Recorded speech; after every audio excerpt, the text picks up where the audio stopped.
Oh, perfect. Right. Okay. So, welcome everybody. Thank you so much for joining me. This is also going to be recorded as well. So, for the people that can't make it tonight, or who might have fallen asleep, because that's probably what I might have done, given half the opportunity this evening. I don't know about you. Jan looks cosy though. Yeah, I'd be cozy as well. And I've kept in normal clothes, but normally I'd be in pajamas by now. Um, Welcome to Mika joining us. Welcome to habit stacking. So the Vicky asked me to do this session because we've both kind of really got how important habits are. But there are a couple of ways that we that you can use habits, things like habit trackers and stuff, which I'll go through. But habit stacking is really, really useful. And she wanted me to spend a bit of time just sharing some of the information about habit stacking, why it's important, and see if you can do this yourself. So if you've been to any of my sessions before, you've seen them, you know that they're interactive. So do take yourself off mute if you want to talk, or use the chat box, either or, I don't mind. But just so that I can I know that you're following along, and I'm not kind of skipping ahead anywhere. So just before we start, pop it in the chat box, speak if you'd like, either or. What habits do you have already? So that could be anything positive, anything like ordinary, like brushing your teeth, getting a shower in the morning, flossing, walking the dog, anything like that. Any habits that you have already, that you know about, and just pop them in the chat, just so that you're kind of understanding where you are at the moment, and anything that you'd like to get out of this session. Get out for work. Oh, that's a boring habit, isn't it? And anything not quite so good, anything that you'd like to get rid of. Mine is super scrolling. Oh, I do love a scroll. Don't know why. I just think, oh, I'll just have a little scroll. So if you've got any habits that you've currently got, hopefully you've got the sheet as well that I shared. If you don't, it is in the chat box. I'll just pop it in again for you if you can't see it. So you don't need to have the sheet, but if you see it will just help you kind of for the next bit. So my name's Sarah Bryan, part of the tribe. I have been and probably will be for the rest of my life. It's an ongoing battle, mainly with myself. But I normally work with introverted people and help them get jobs, and that's what I do. But generally, I'm sort of a coach, and just help people kind of help them with their lives, and get put in things like positive habits and that sort of thing. So this session we're going to understand your habits, how they're formed, but how to maximize your time and energy by creating a habit stack. So we're going to do this on this session. By the time we're finished here, we're going to understand the science behind habit stacking and why it works, because that's important too. Because I don't know about you, but I don't like just being told what to do. I want to know why it's going to work for me. We're going to design your own habit stack and also know how to implement it, but also maintain it. And we're going to talk about some challenges as well, because if it was that easy, it would be too easy and I wouldn't be here, right? So just pop in the chat or speak up if you'd like to, either or. What areas of your life do you want to improve or focus on? So it could be your health, your fitness, it could be your food, it could be something else. So if there's something else that stops you from kind of doing the health and fitness stuff, but what area of your life would you want to improve or you would want to focus on? So if you're thinking about the habits that you'd want to cultivate, where does that sit in your life? Is it around your fitness? Is it around your I don't know, it could be anything. Around your family, it could be anything. Got a couple of fitness. Yes, Vicky will be pleased when she watches the replay. We'll all get a gold star, won't we? So the theory of habit stacking. So if you imagine that your day is a series of interconnected moments. Each one has got potential for growth and productivity, but we find ourselves struggling to establish and maintain really good habits. And habit stacking is a really great concept that it allows us to use the routines we've already got in place to incorporate a new habit into our daily lives. So it's about like strategic pairing, putting new behaviours to existing ones. So transforming something that's really mundane, like getting out of bed in the morning, as an opportunity for personal development. So if you think about it as like building a scaffold where each habit is like a support for the next one. And when we use the momentum of all these already established habits and routines, we can have this positive change one little step at a time. So this is where habit stacking is small actions, which I think works really well because too many big things and we all fall over, give really good results. That's my terrible construction project there. So what is the alternative? So there is habit stacking, but there's some of this stuff that you will have used already, or you'd have tried, and maybe they work for certain things and maybe it doesn't. So implementation intention. So that's like when you decide you're going to perform a new behavior. So you might have something like, I am going to, if your goal is more, I decide that I'm going to go for a run every morning before work. So I've got an intention to implement.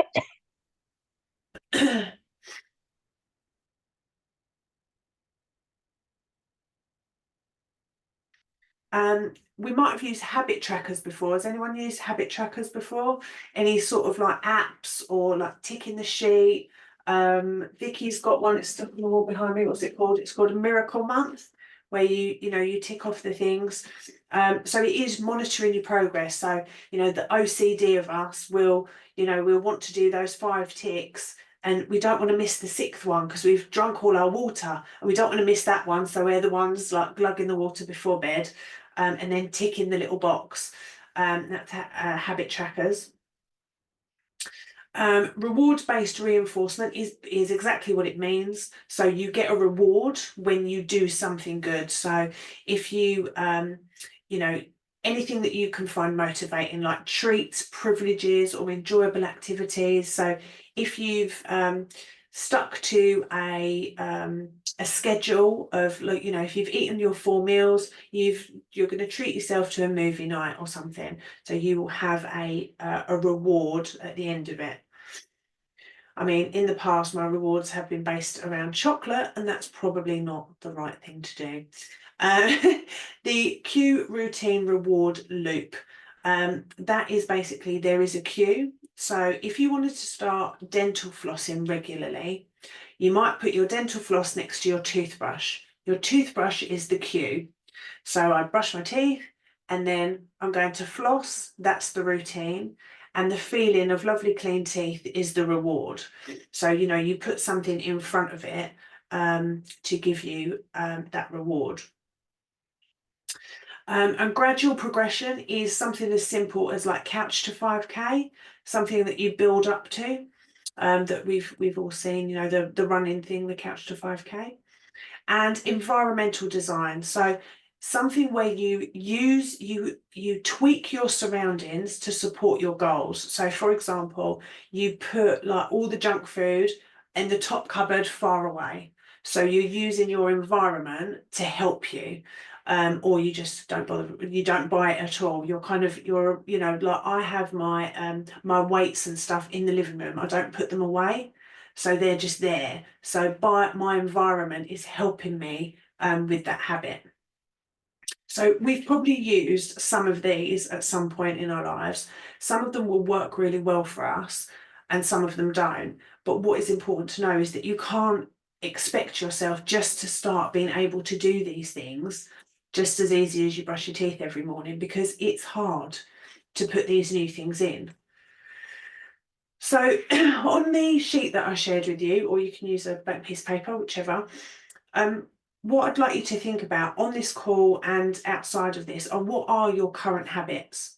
So scribbling them down, like you can scribble them on your sheet, any of your current habits and routines, which ones are, you know, good ones and which ones maybe you would like to change a little bit. So even as you go through your day tomorrow, thinking about all the things that you automatically do. So you get out of bed, you go and brush your teeth, you take a shower, you get dressed. Everything that is just automatic. You don't have to will yourself to do it. You're just going to do it. You might have a dog that you walk twice a day. You might pick up your children from school at a particular time. You might drive to work or take the train, or, you know, all of these things that happen almost automatically every single day. And when you understanding which one of those, some of those that might help you achieve your goals, are ones that we kind of need to kind of circle and have out loud a little bit. There might be some of the stuff that are unhelpful habits. So things like we always have a takeaway on a Saturday. Like that's, you know, part of some families' culture, isn't it? Or, you know, I always end the week with a glass of wine on a Friday. Like any of those unhelpful habits as well, they're probably quite useful just to think about, that you might want to start changing those. Because some of this stuff is just so automatic, isn't it? We just do it year after year after year. It's part of our family, it's part of who we are. We always have a roast on a Sunday, or, you know, whatever. And then you put in the chat earlier about which areas you wanted to focus on. So Lee and Ulrika said about fitness.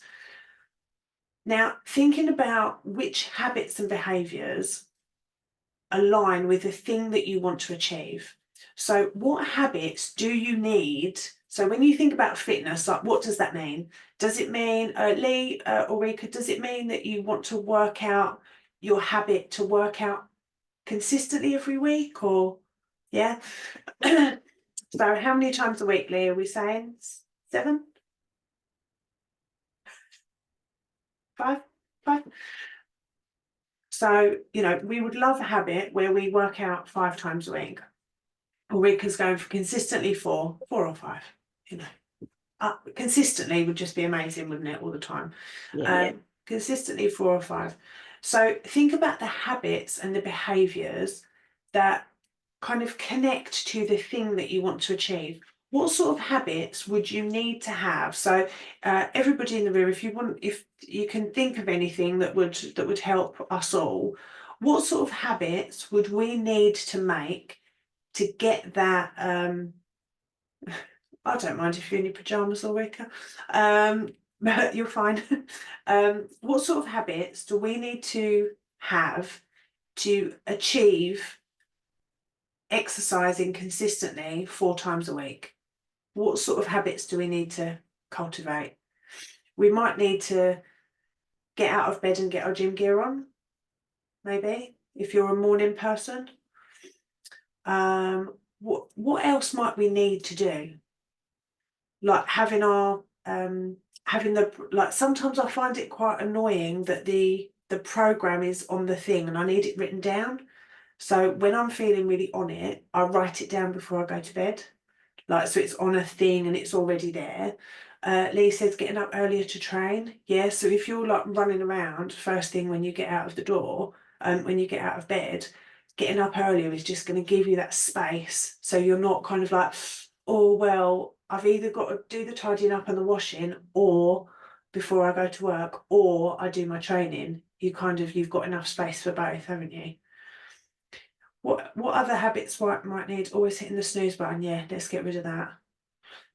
Straight out of bed. And that's going to get easier now that the mornings are getting a little bit lighter, I think, because that's evil in the winter, isn't it? I mean, what sort of weirdos get up at 6 o'clock in the morning? I find that I have to pack my bag the night before so that I've got everything ready. So I literally just have to get up, make my coffee, and get a wash, and then I'm ready to leave the house. Fantastic. And I think it kind of stops you like faffing about, doesn't it? And then being like, oh well, I've only got half an hour or whatever. Yeah. you know, if you've got your stuff and you're ready to go and you know what you're doing. Same with like why I write the thing down before, because otherwise then I spend 10 minutes faffing about in the morning. Yeah. Good one, Jan.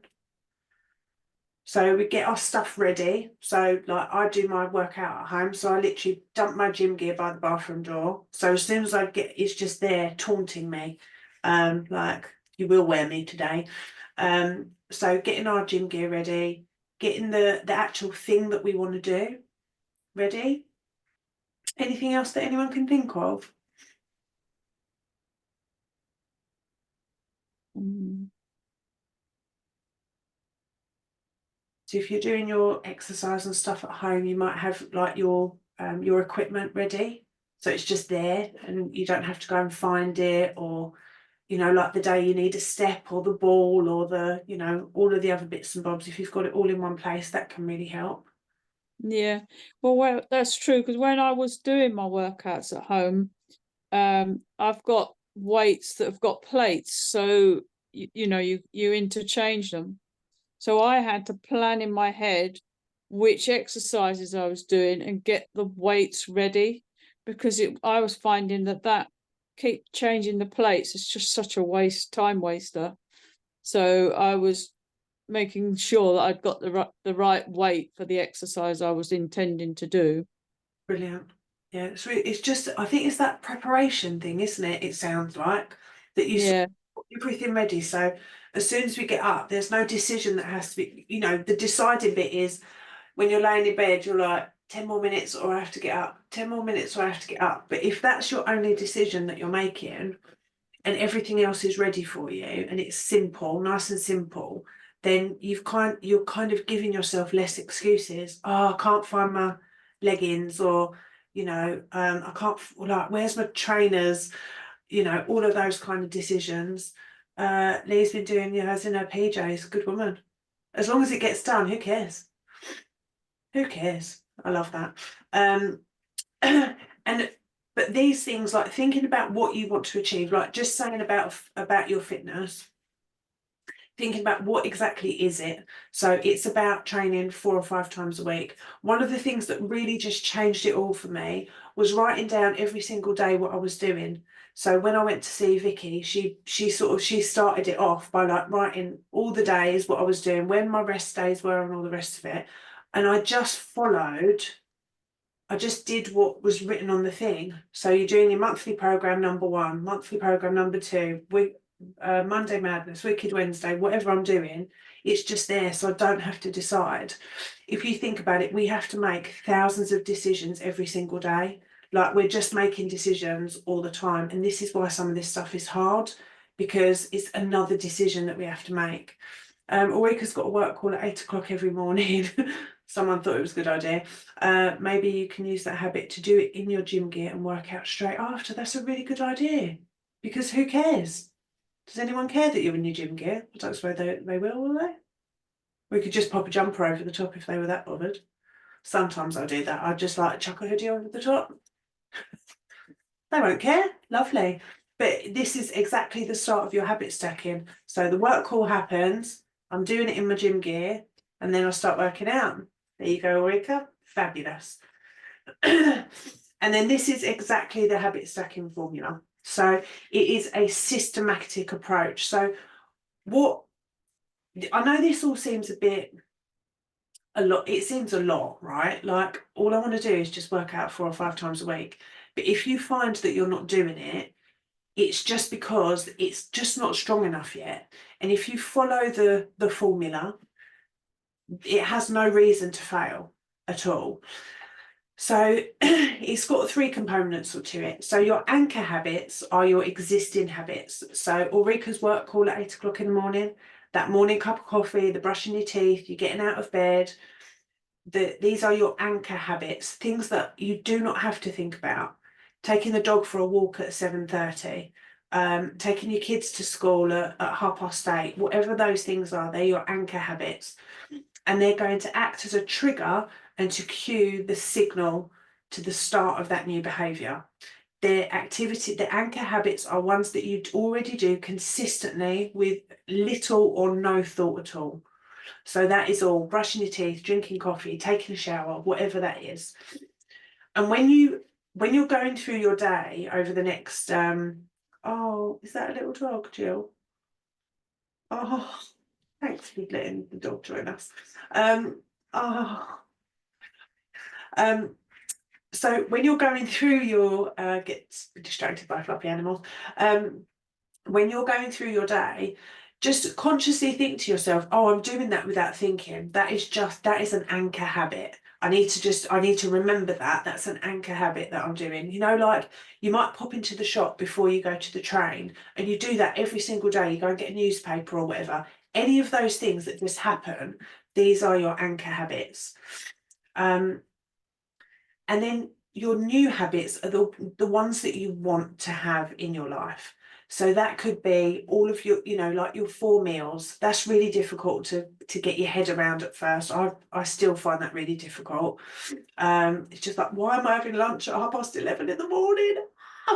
I'm down with it. I can do it. But these new habits are the new things you want to cultivate. You have 3 litres of water, you're eating 4 times a day, you exercise. Anything else that you really would like to do, reading more, meditation, journaling, anything that you want to do that's going to enrich your life, take it one step at a time. I mean, I'm not going to just, you know, we're going to have like 10,000 habits all in one day. But thinking about the things that you can realistically integrate into your life. If you're like, I want to do an hour of yoga a day and you're already struggling to get everything done, it's not going to happen. You know, you can do as much as you like, but if you don't have the time to do these things, you're going to end up failing even before you start. And then the next part is implementing it. So this is the plan for when and how you're going to perform that new habit in relation to your anchor habit. So what you need to do is clearly define the sequence of actions to make sure that that behavior becomes automatic. So usually being specific around the time, the location, and the context.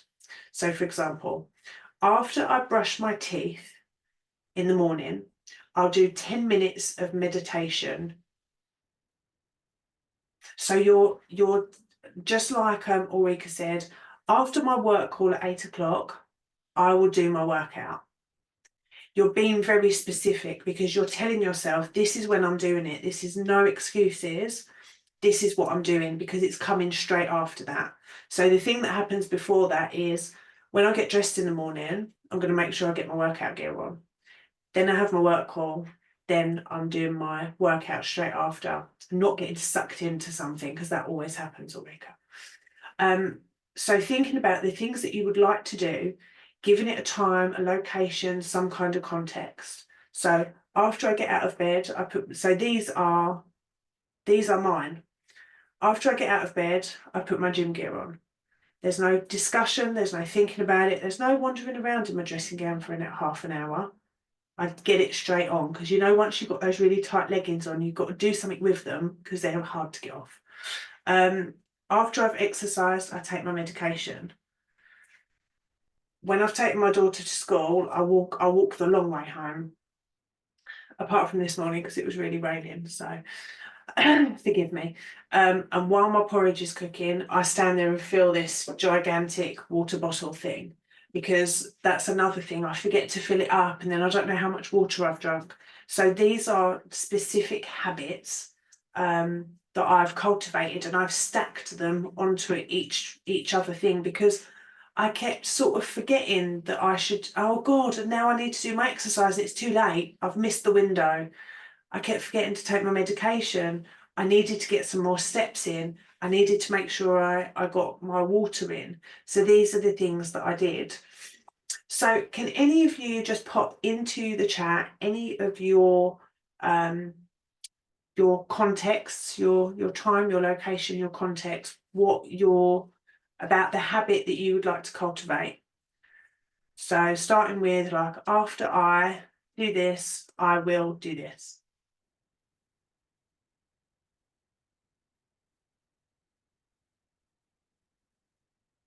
I think Jill's habit is going to be, I'm going to cuddle my dog more. could you possibly cuddle your dog anymore? I don't think you can. Can you? No, you can't.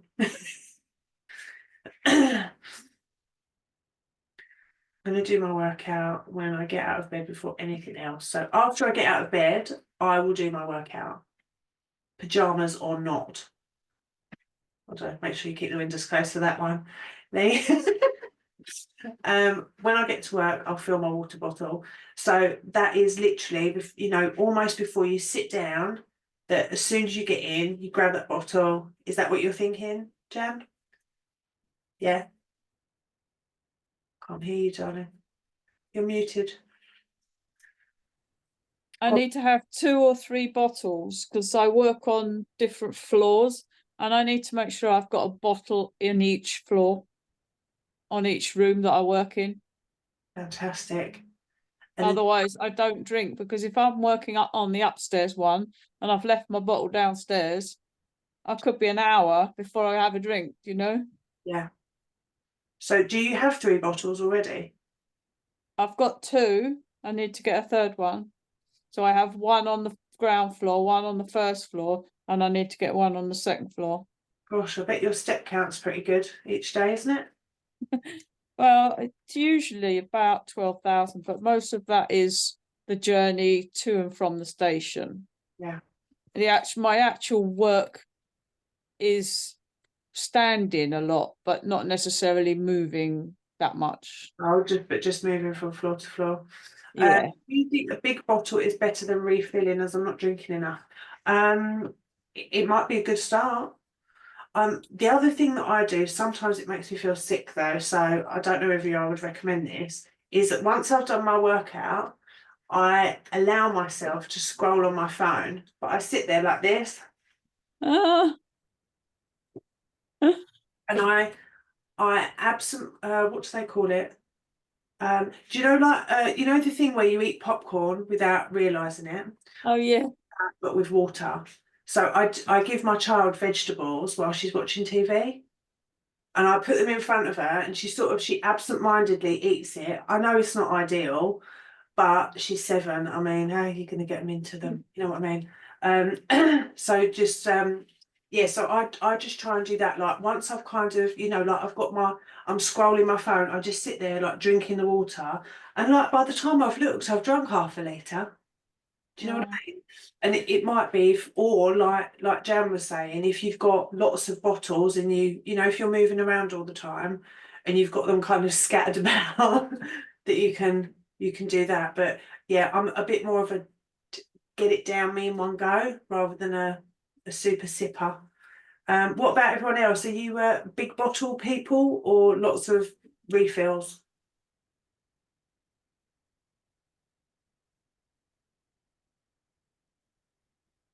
What about you, Jill? Are you a refiller? Lots of herbal tea. Good. Mine depends. It just depends. I have to have different bottles depending on what I'm feeling. An emotional bottle person. Yes. Yeah, and I think it depends what you're doing, doesn't it? Like you don't want to be carting the big thing around with you if you're, you know, but if you and also I think it depends whether you work at, because you work out at your house, don't you, Lee? You're mobile, aren't you? Yeah.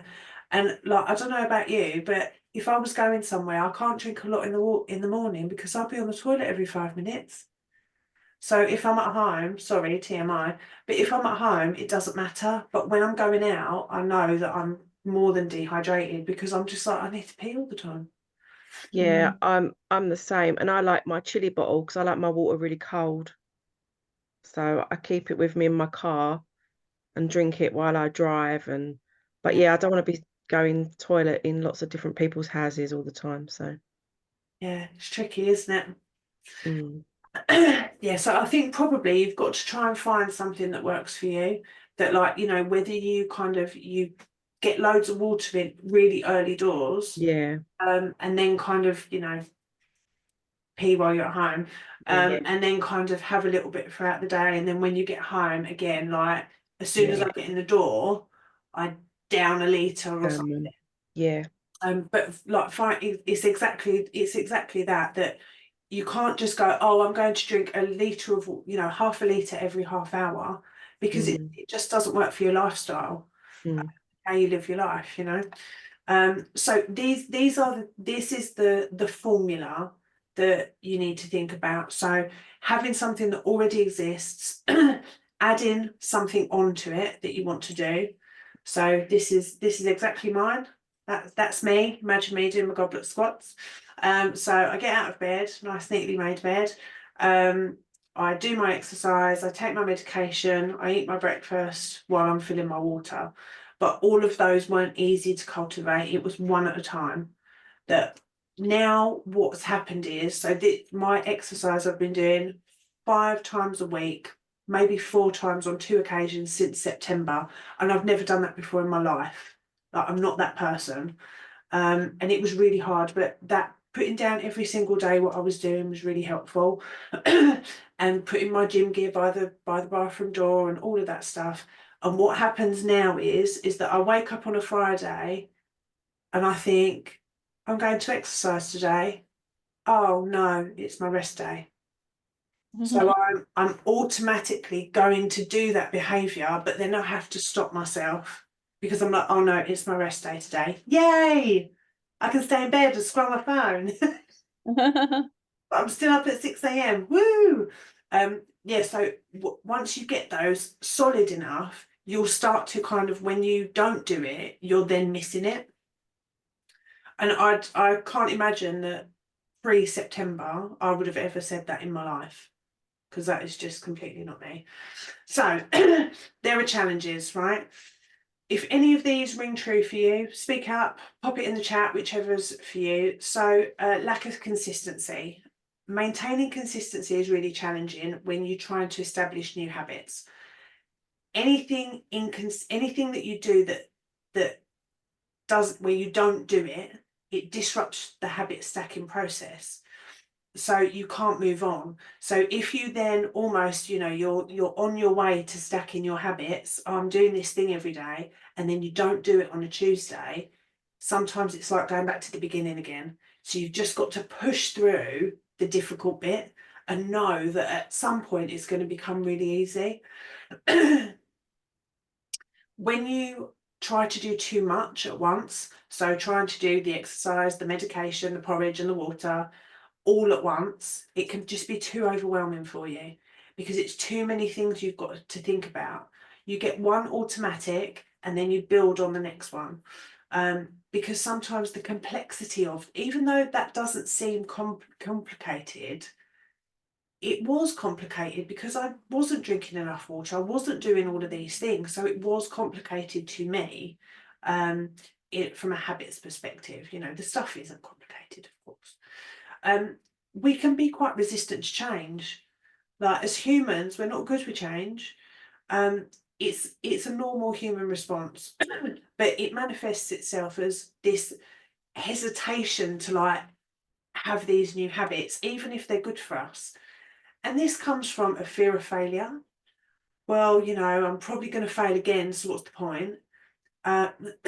There's just a comfort with how things are, because, well, it's okay, everything's fine, I'm okay.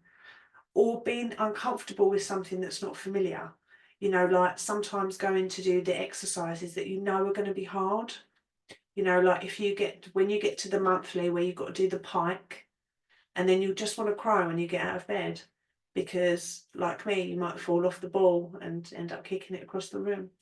But some of these things, when they're unfamiliar, it feels hard to do, because I don't know how to do it, or I'm getting used to being able to do it. You might just lack motivation, when it's cold, and when it's, you don't want to go out early, and you don't want to do the walks in the rain and stuff. It can be really challenging, and especially right at the beginning, when progress is really slow and you can't see any difference. The first few weeks where it just is really hard. Everyone's promising me that my skin's going to glow when I drink all this water, and all I'm doing is peeing. That's the only change. That can be really hard. So having to be able to push through that. And it might just lead you to like procrastinating and just being like, oh, tomorrow, tomorrow, tomorrow, or abandoning it altogether. It's one of the things you've just got to push through. And then these external factors, time constraints, kids, environmental distractions, unexpected things that get in your way. Because I think we all do that, don't we? We plan this perfect week. We're like, it's going to be my week. The kids went back to school after half term. So I'd had a week of like, my routine was all over the shop. And then went on Monday morning, I was like, great, I've got my life back. 1 o'clock Monday, my child had thrown up at school. So I had to have her home for 48 hours again. And she was fine after a few hours. But it's like those sorts of things are going to happen and take us off course. So it really disrupts your process, like what you're trying to do. So, just giving yourself a bit of grace sometimes can be helpful. But if any of these particular that Jimmy suddenly announces he's going in later. Why do they do that? Like, do you not tell people things? My husband does that as well. I don't know what he's on. But do any of those things sound like they might be challenges to you, that you've come across them before? Like consistency, feeling a bit overwhelmed, a lack of motivation, like these kind of external things that kind of happen. Does that happen to you guys? Yeah, we've had those before. So there are all these things to watch out for, all of them, Jill. Yeah, me too. On a daily basis sometimes. Just like, oh yeah, it's all in the toilet again. Marvellous, marvellous. So what we need to do is we need to establish our routine and be consistent. The more times you can be consistent, the wheel will turn and everything will fall into place. So making sure that you've got a daily routine. So even writing things down, like I've done it over the last couple of days because I just wanted to sort of prove to myself that it worked. And I literally wrote down, like, by the time, like, take this, do that, because I wanted something to tick off, to be honest. I wanted to feel like I was thriving. Do you know what I mean? And I just wanted to tick some stuff. So I did all of this thing, some work stuff that I needed to do, like some stuff I had to wedge in somewhere. So I got up a little bit earlier. So I started my list a bit faster, which means like at 6:30 I was supposed to be doing this, but I'd already done it. Makes you feel so good about your life, doesn't it? I don't know, so random. It's the small things. But even writing out your day, like the list of things that you're going to do, get out of bed, put on my gym gear, do my exercise, have my breakfast. Even if you do something like that and just use that same plan over and over again. So you're like, what am I doing now? Okay, I'm following this. So you've got that time slot for your habit. You've carved out time for it. There's no reason that you can't do it. Using habit trackers can help you. Tracking your progress, ticking the things off. However you're motivated, by ticking things off, colouring things in, whatever that is, sticking something on the fridge to, show your kids or your partner or your dog or something, to go, look what I did today. I've done all the things like 6 times in a row. Any sort of journaling that you might do, whatever you feel like feels good to you, have that as well. What you might need to do is you might need to adjust things. So, for example, sometimes this is about being selfish, right? So, adjusting your habit stacks when you need to. So sometimes, most of the time, my kid is like, she's like a teenage boy. She's a 7-year-old girl, but she's like a teenage boy. She will stay in bed until literally the last knock-ins to get her out of bed. Like 8:25, then she'll get up, we'll get dressed and we'll leave the house in 5 minutes. It's weird. I don't know what teenage life has got in store for me. But sometimes she'll get up at 6 o'clock in the morning, but that's my time. It's my exercise time. So the thing that I have to do differently is I have to move my mat so she can just sit in front of the TV and just not do anything. I know where my earphones are, so I can just plug myself in instead of listening to Bluey or whatever the hell they're watching. And I've got an alternative. So if my morning gets screwed up by, like, I've got a visitor, instead of doing it on my own, I've got an alternative way of doing something. And, being able, anything that kind of has got, you know, Jimmy decides he's going in later in the morning or whatever, that you've got an alternate, that you're like, okay, well, it's okay, I know what to do in that case if those things happen all the time. Does that happen to any of you? Do you have kind of things that just pop up and kind of screw your day up? Or what you thought was going to be your day? You ever had that?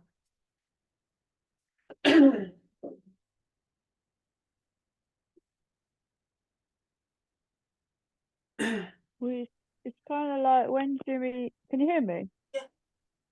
Yeah, when Jimmy says he's not going in early, that messes my routine up because he gives me a lift to the station so that I can get to the gym on time. So if he's not going to go in early, then I need to plan to do something indoors, really. But Yeah, I don't very often do that because when I first get out of bed, I need that little bit of a walk to like loosen the joint. yeah, I don't know if anyone, I mean, I'm a bit older than you lot, but you know, wake up feeling like, oh, a bit stiff in the hips, and yeah. I And just need that little bit of walk to loosen myself up. And going straight into the other room to do a workout is really not in my head. no, but it's like if you know that these things might happen, it's like having that alternate plan. Like if that happens, what can I do? Do I need to get myself up 10 minutes earlier and go and have a run around the house, or you know, like do some like karate kicks or something, Jan? Couldn't you? Yeah. To get the blood flowing. I mean, I could, to be fair, I could walk round to the bus stop and get on the bus and get to the station myself, but I don't like paying the extra for the bus. No, I don't either. I don't do that. Or How I could just walk to the station, but it takes, if I walk to the station, it takes 15 minutes time or 20 minutes time off of my workout. yeah.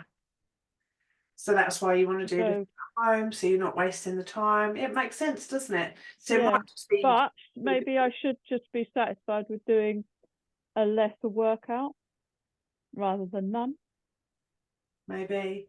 Well, if you're not doing it in the other room because you're not warmed up enough, maybe less is better. Yeah, And maybe if you're walking to the station, you're at least getting some more. You're getting that movement in, I suppose, aren't you? yeah, definitely. Hmm. And now that it's getting lighter in the morning, that walk that walk from the station, not too bad going to the station, but that walk from the station isn't so unpleasant Yeah. because it's along a canal and it's all dark and creepy. Yeah. So I didn't really like doing it in the dark. Do you know what I mean? No, I don't blame you. I mean, I wouldn't take you on, Jan. Probably knock my head off.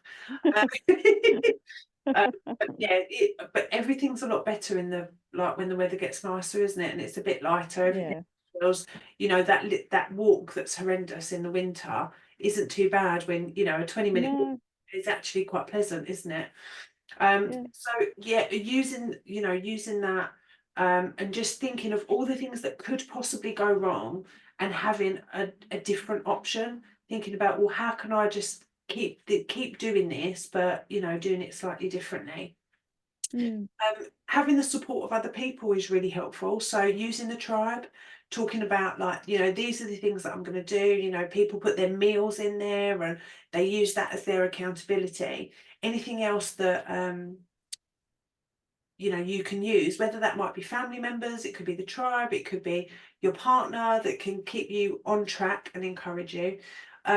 But you just want to make things as easy for yourself as possible. You know, if you're like, you know, you wanting to do your workout in the morning, if your gym kit's in the wash or it's buried in the drawer or you can't find your sports bra, you're just making it hard for yourself, aren't you? If you're mm, doing your meal plan and all of your ingredients are in your house, it's nice and easy, isn't it? It's all making it 10 times easier. It's all about removing all of those decisions. If you know that tomorrow you're having porridge for breakfast, tuna salad for meal 2, you're having a protein bar, and you're having, I don't know, sausage and mash for meal 4, well, you know, and you know that you're doing your monthly program number 1, That's it. You don't have to make any more decisions, and it makes it really easy for you just to cultivate those habits and just to keep that moving along. So, anyone want to share their new habit stack? Because we are almost done.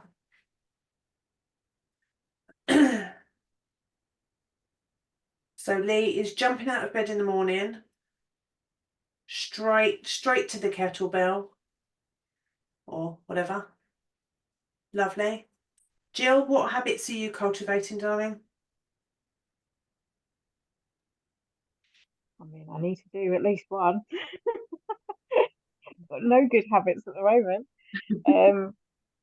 Happens to the best of us stuff. Is there anything that you'd like to focus on? Just one thing? I need to go back to doing my water, and even if that's just as simple as filling up the kids' ones in the morning and doing mine while I'm at it, because normally I just leave it on my desk. Yeah. And that's the thing though, we're looking after everybody else, aren't we? Making sure everyone else is hydrated. Yeah, poor Jill is sat in the corner, dried up like a prune. So dehydrated. But even like, you know, when you're filling theirs up, you're filling yours up at the same time. It kind of helps, doesn't it? And you're not like this later on in the day. So you're going to start with water, Jill? Yeah, definitely. Smashing. Ulrika, what are you doing? Oh, Ulrika's doing the 8MA call and the exercise, no brainer. Fab. Have you been doing that at the minute, Ulrika, or not? No, that's just come to you as an epiphany today. Good. Well, I'd like to see you in the tribe tomorrow morning, letting us know how you got on. Fantastic. Jan, what's your habit going to be? So I'm going to fill my water bottles up, and I'm going to drink when my watch tells me to drink. I love those things though, do you? Yeah. And I'm also going to check with Jimmy myself rather than wait for him to tell me, oh, by the way, I'm not going in at 5 o'clock. So that I can plan what I'm going to do. And I am also going to start doing mobilizations in front of the TV on an evening. Nice. Do you think that will help the morning? It could do.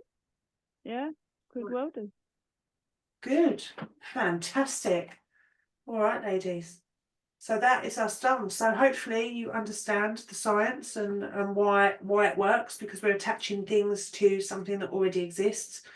You've thought about your own habit stack, doing the water while the kids have while you're filling the kids' water bottles up. Maybe you need to ask Jimmy at a certain time, whenever he decides. So maybe at dinner. What are you doing in the morning, Jimmy? Yeah. You have to ask him at kind of think about at a certain time. Lee's hopping out of bed and doing her exercises, and Ulrika is going to be doing her 8 a.m. call in her gym gig. She's doing her exercise straight after.